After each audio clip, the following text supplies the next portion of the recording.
Hai, halo semua. Baiklah, di sini saya akan menjelaskan jenis-jenis sistem informasi. 1. Transaction Processing System atau biasa disingkat dengan TPS. Sistem pemrosesan transaksi adalah bagian dari sistem informasi yang mengadakan pencatatan transaksi rutin harian yang diperlukan untuk menjalankan bisnis. Berikut ini adalah beberapa fungsi dari sistem pemrosesan transaksi.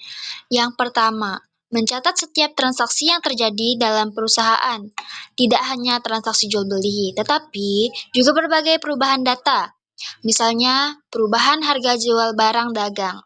Yang kedua, menangkap, mengolah, dan memperbaharui database yang diperlukan untuk mendukung kegiatan rutin perusahaan.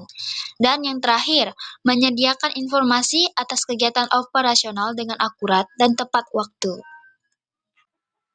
Contohnya yaitu sistem reservasi atau transaksi real-time. Yang kedua, sistem pinjaman perpustakaan atau transaksi real-time juga.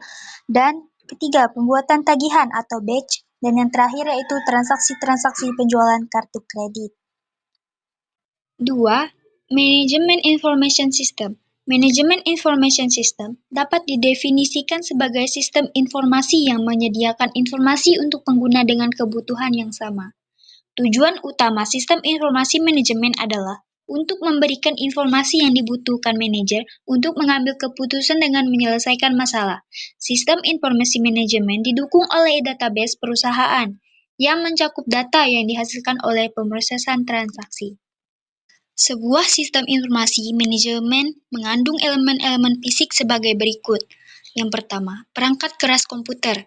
Yang kedua, perangkat lunak seperti perangkat lunak sistem umum, perangkat lunak terapan umum, dan program aplikasi.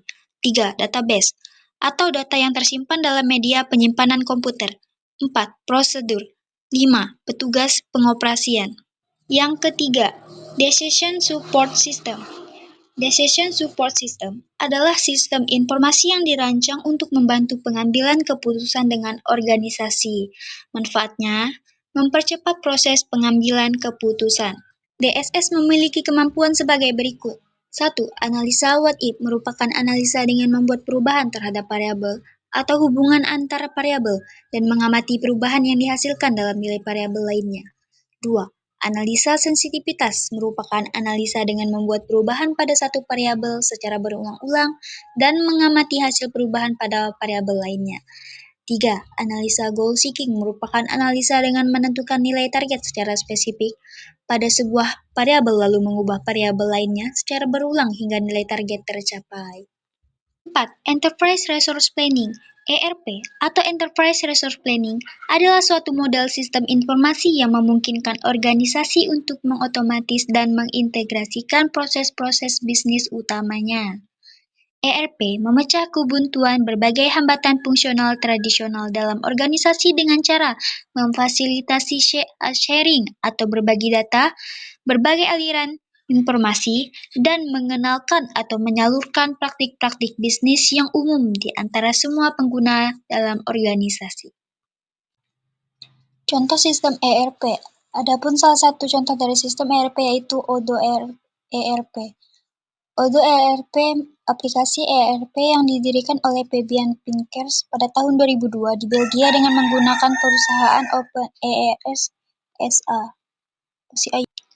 Terdapat juga manfaatnya, yaitu meningkatkan meningkatkan visibilitas dan transparansi dalam bisnis, meningkatkan kolaborasi dan komunikasi antar departemen, mengurangi biaya operasional, meningkatkan keamanan data, serta yang terakhir, membuat perkiraan yang realistis dan akurat. 5. Customer Relationship Management. Alat manajemen hubungan pelanggan atau CRM adalah solusi tepat bagi bisnis yang ingin membangun, merawat, dan mengelola hubungan pelanggan dengan efektif. Apa fungsi sistem CRM? Bisnis kecil yang mencari tempat untuk menyimpan informasi dan membuatnya dapat diakses di berbagai perangkat, ataupun bisnis besar yang ingin mengelola interaksi pelanggan dan fokus pada peningkatan kepuasan pelanggan. Keduanya akan memerlukan sistem manajemen hubungan pelanggan jika proses saat ini tidak dapat menemukan solusi untuk masalah-masalah mendesak tersebut. Tujuan CRM. Tujuan dari CRM adalah untuk mengetahui sebanyak mungkin tentang bagaimana kebutuhan dan perilaku pelanggan untuk selanjutnya memberikan sebuah pelayanan yang optimal dan mempertahankan hubungan yang sudah ada. 6. Supply Chain Management. SCM adalah proses pengelola aliran barang, informasi, dan jasa dari pemasok bahan baku hingga konsumen akhir.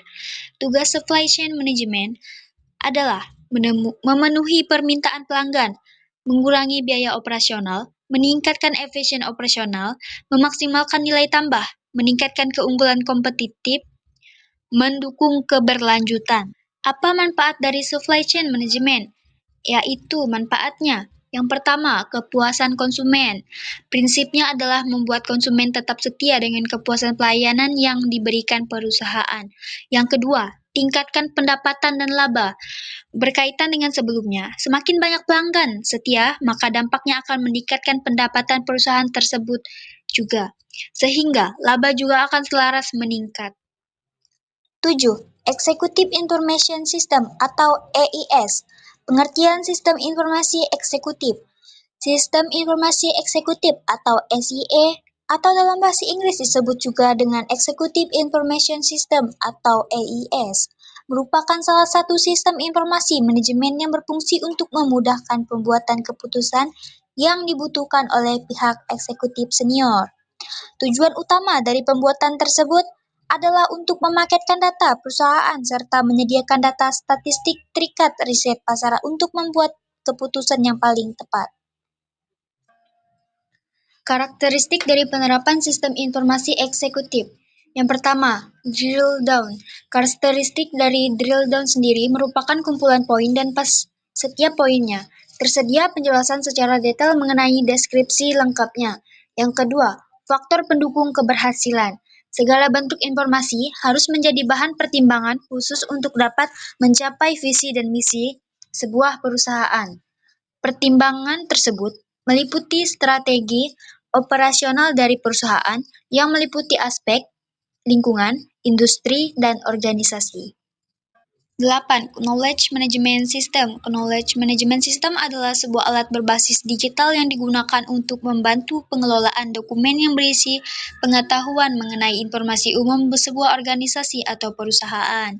Tujuan dari KMS sendiri adalah memberikan pemahaman menyeluruh pada pihak-pihak yang berada dalam perusahaan atau organisasi pengetahuan mengenai operasional bisnis.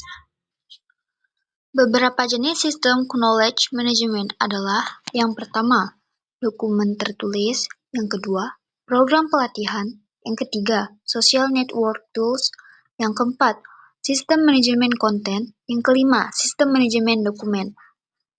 9.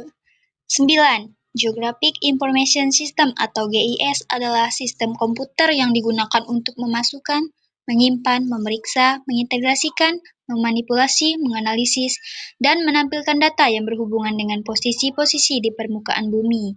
GIS digunakan dalam berbagai bidang, termasuk perencanaan kota dan wilayah, manajemen sumber daya alam, pemetaan, mitigasi bencana, kesehatan masyarakat, serta transportasi. Salah satu contoh penggunaan GIS, pemerintah kota dapat menggunakan GIS untuk merencanakan pengembangan baru dan untuk memantau pertumbuhan penduduk. 10. Office Automation System adalah sebuah penggunaan alat elektronik untuk melakukan pekerjaan kantor secara otomatis.